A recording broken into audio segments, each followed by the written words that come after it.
Autant que possible les différends et le fossé diplomatique creusé par Washington ces derniers mois.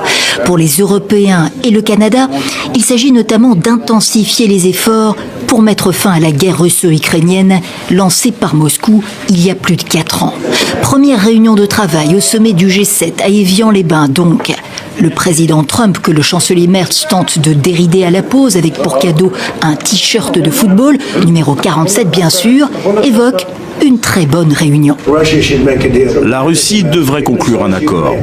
La Russie a perdu un nombre phénoménal de personnes, de même que l'Ukraine. 35 000 soldats à eux deux le mois dernier.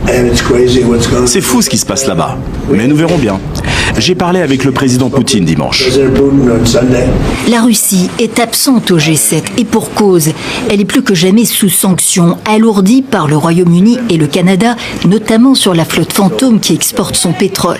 Mais aucune paix n'est possible sans l'aval du dirigeant russe. Une rencontre prochaine est donc jugée souhaitable, en territoire neutre, insiste le dirigeant ukrainien.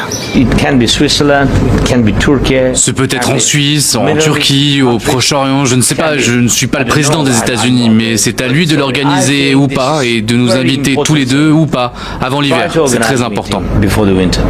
Donald Trump se félicite d'avoir mis fin à la guerre en Iran.